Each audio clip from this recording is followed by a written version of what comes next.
birthday, former President John Quincy Adams was walking along the street, and a friend approached him and asked him, "And how is John Quincy Adams today?" And he gave an interesting answer. He said, "Thank you, John Quincy Adams is well, sir, quite well. But the house in which he lives at present is becoming dilapidated. It's tottering upon its foundations. Time and the seasons have nearly destroyed it. Its roof is pretty well worn out, its walls are shattered, and it trembles with every wind. The old tenement is becoming almost uninhabitable, and I think John Quincy Adams will have to move out of it soon. But he himself is quite well, sir, thank you." Of course, he was talking about his aging body. But what's important about this is not that he recognized he was getting old. I think we all probably do. What's important is his attitude as he kind of neared the end of his race. What was he thinking about? And I think we can say safely that Quincy was facing the finish line with remarkable peace and confidence. And when I read that quote, it reminded me of the Apostle Paul as he faced his finish line. Now, Paul is, at this point in time, he's in prison.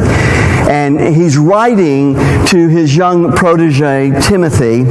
And in the letter, he's letting Timothy know the last few bits of wisdom. He's giving him some of the last words that we'll hear from Paul. And so he's really wanting to share his heart. And listen again to those words from the Apostle Paul to this young man, Timothy. He says to him, facing a certain death, "I am already being poured out like a drink offering, and the time has come for my departure. I've fought the good fight. I've run the race. I've kept the faith. Now there is in store for me a crown of righteousness, which the Lord, the righteous judge, will award me on that day, and not only me, but also to all who have longed for his appearing." Embedded in Paul's swan song are the ingredients for having supreme confidence as we come to the end of our life. Now, for some of us, I know you're nowhere near the end of your life, but the reason Paul was confident is that he didn't get comfortable at the end. He lived his life in such a way that he was ongoingly confident of the end. And he uses this image that I like a lot, the image of a drink offering. It comes from the Old Covenant. The drink offering of wine was part of the daily and also part of the Sabbath, the weekly, and the monthly offerings. The image of Paul's life being a drink offering paints the picture of a lifetime of daily sacrifices to the Lord. The drink offering was saying to God, "I pour out my life in obedience and in service to you." And it excludes this idea that we can somehow be a follower of God without living in such a way that our lives are ongoingly a drink offering unto the Lord. Paul is saying that the genuine Christian life is not so much rooted in an event in the past when he was knocked off his horse, or when you maybe walked forward and shook a preacher's hand and prayed a sinner's prayer, that the Christian life is not rooted so much in what happened in the past at all. He's saying that it's what's being done in the present. Paul's entire life, his entire present, was spent in service to others and in service to the Lord. And as Paul is talking about, he uses three different analogies here, but he begins with this drink offering, which connotes sacrifice. It was a sacrifice. And he links it with this idea of running a race. So Paul is telling us that to finish well, it's a lot like running not just any race, but a long distance race. If you're going to run a sprint, you're going to come out of the blocks fast, and you're going to keep it up as long as you can. But if you're going to run a marathon, you're going to pace yourself. It is a long-distance event, and you know you're going to have enough to have a kick at the end, if you will. You're going to have to finish well. When I was in the Marine Corps, I had trained for the Marine Corps Marathon, and had put in probably about 8 months. I always ran about 3 to 6 miles every day. But for a marathon, you begin to up the mileage. And I had been doing that and training. And I was all ready for this marathon. I was really psyched about it. And then in November of that year, the Marine barracks in Beirut was bombed. And I was assigned to be a casualty assistance officer. And that means that I had to go and let this woman know that her husband had died in this bombing. And I had to take care of her and her son as long as they needed me. And it so happened that this young corporal's funeral was on the very day of the marathon. I was disappointed, but after we got through at Arlington in Washington and we buried this young man to full honors, I got them back to the hotel room, and they wanted to be alone for a while. So I took off and went to the marathon, and I stood there at the finish line. I was handing out the T-shirts as people were finishing and high-fiving folks, and of course I really, really wanted to run the thing myself, but I began to, after, most everyone had crossed the finish line, these trucks started coming in, and they had runners on the back of it. And it seemed like there were more runners that didn't finish than that did finish. And so I kind of walked over where these guys were limping off the trucks, and I asked them, I said, why did you fall out? How far did you get? Where did you fall out? And most of them had fallen out in the last third of the race. And they fell out, they said, well, I didn't take it seriously enough. And so I really didn't train at all. I just went out and figured that I could grunt it out. I could endure, and I could reach the end. And then they inevitably say, but where's my T-shirt? And I was like, you don't get one. You didn't finish the race. The T-shirts are for people that finish the race. Otherwise, we would mail them to you when you entered the race, when we got your application. Only the ones who finish the race, only ones who train hard and have what it takes to finish the race get the prize. That was the point that Paul was talking about. And if you're going to enter a race, you're going to go through grueling training. You're going to work at it. It's going to be an everyday thing. But not only that, when it's race day, you're going to, as Paul said in another place where he used the same analogy, you're going to strip down. You're not going to show up at the starting line with a pack on your back and maybe a couple of meals and a jug of water in case you get thirsty. No, you're going to show up at the starting line with just what you need to run, and you're going to take off. And that's part of this. Someone once said, one half of knowing what you want is knowing what you must give up to get it.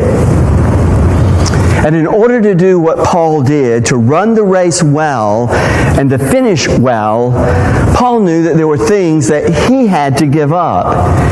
And there are lots of things that Paul sacrificed along the way. But he's reminding the readers, not just Timothy, but he's reminding us as well, that there is for us something at the end zone, but you're going to have to sacrifice along the way. Your life has to be poured out as a drink offering. Paul was supremely confident as he faced death because he had poured out his life. He had made sacrifice. He had trained hard. And he eliminated everything in his life that would have been an obstacle to him finishing that race. He got rid of anything that was a weight, anything that was going to slow him down, because he understood the race was the most important thing. It was the reason, in fact, that he existed.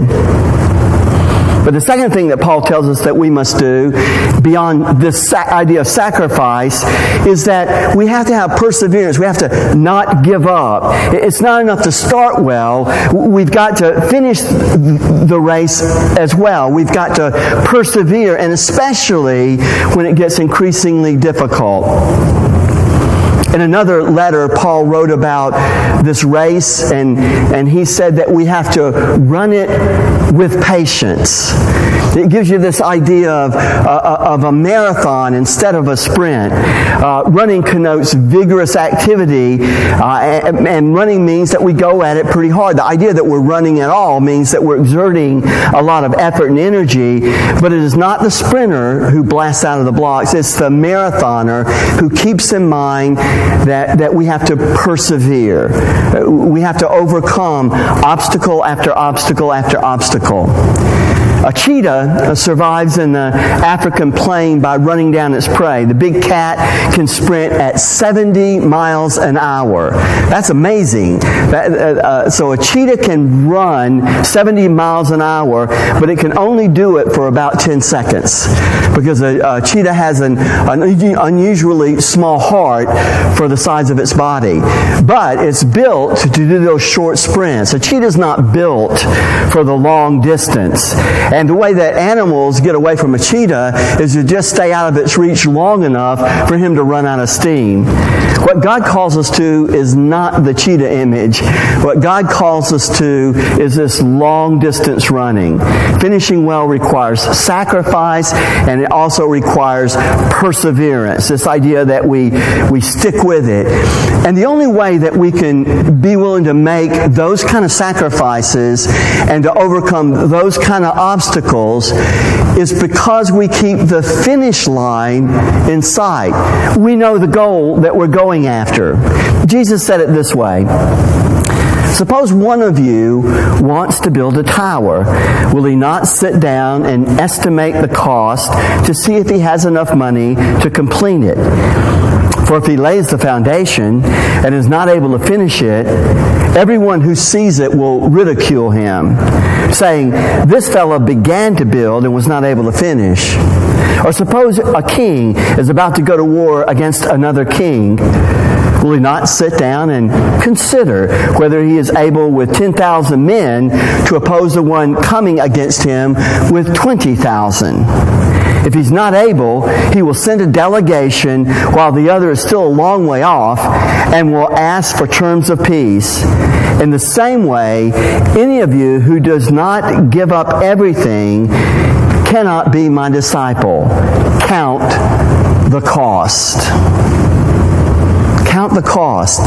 Keep your eye on the finish line. The way that you finish the race is to know what it's going to take to finish the race. And Paul tells us, Jesus tells us, that if we're going to finish the race, it's going to cost you everything.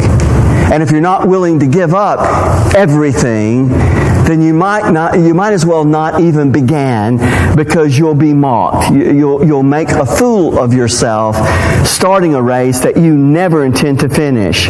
The enemy will continue to dog your trail. He'll continue to trip you up. He will throw obstacle after obstacle. And it's only those who are determined to finish that are going to finish.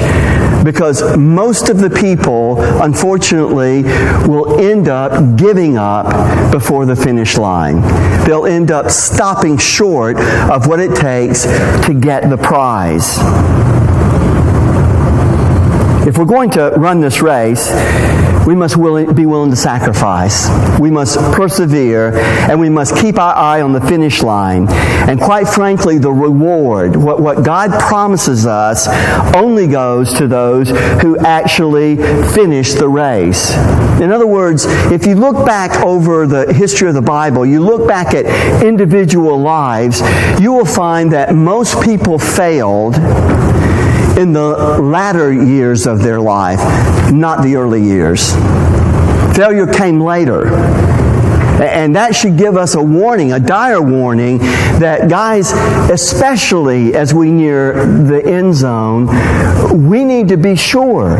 And we need to have reconciled our minds and our hearts and our lives to the fact that we are running a race that requires a sacrifice of everything. And the perseverance comes when we keep our eye on the end zone.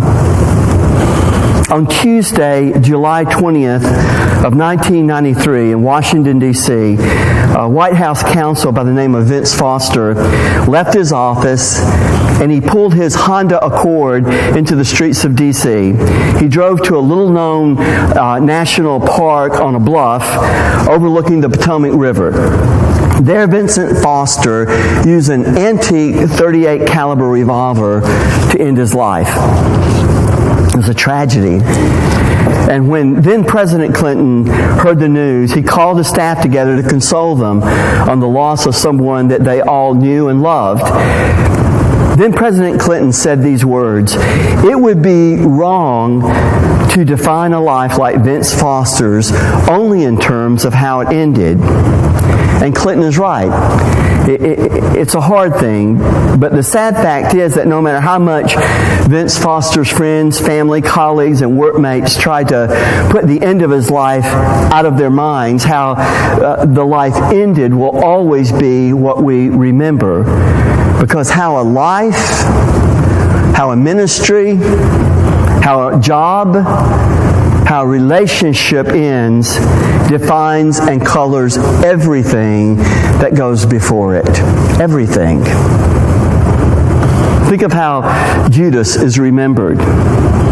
Judas lived for 3 years following Jesus. Judas cast demons out of people. Judas laid hands on the sick and they were healed. Judas preached the gospel. And yet he's remembered solely for how his relationship with Jesus ended. How a life, how a ministry, how a relationship ends is absolutely crucial to everything that goes before it. And we need to realize that it's important to finish the race, to finish well.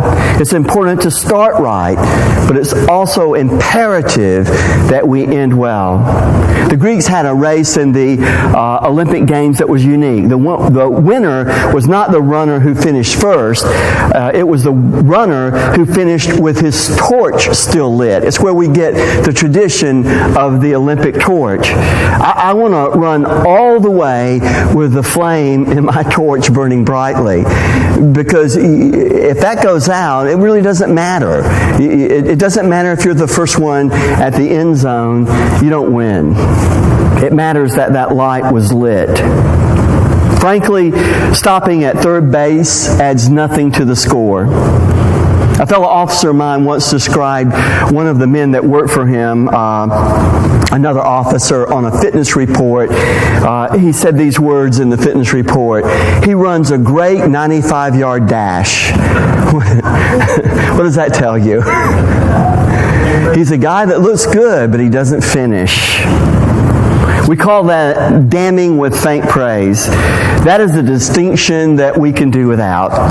Lacking the last 5 yards makes the first 95 pointless.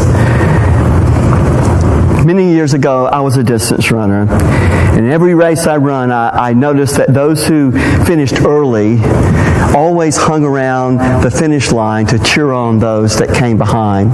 One of the things that makes finishing well so important is that there are those who are watching.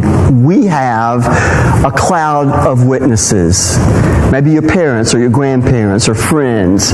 But there is a cloud, the Bible tells us, of witnesses watching at this finish line that Paul's talking about.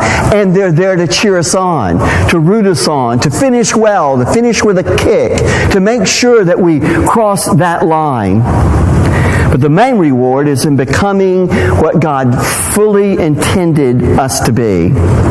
There's a lot of us who are aiming at the wrong target, who are climbing the wrong ladder. We've not remembered that what this is really about is the finish line. What this is really about is what we do with certainly the bulk of our life, but how we finish this race. Charles Spurgeon, who was known as the Prince of Preachers, wrote these words and said them in one of his sermons. He asked the question, "Have I written in the snow? Will my life work endure the lapse of years and the fret of change? Has there been anything immortal in it? When the bright morning sun arises, will the thought erase what I have written? Have I written in the snow? And so Paul, as he nears the end of his race, he reminds Timothy that the finish line requires that we personally sacrifice. It requires that we persevere. It requires that we have a focus on the finish line and what that means. So I want to encourage you to fight the good fight, finish the race, so that for each of us, there will be laid up for us a crown in heaven. Let's stand together. Father, sometimes we need a reminder that what we're placed on this planet to do is far more than build a bank account or accumulate degrees or, Father, whatever it is that we've spent our life doing, that what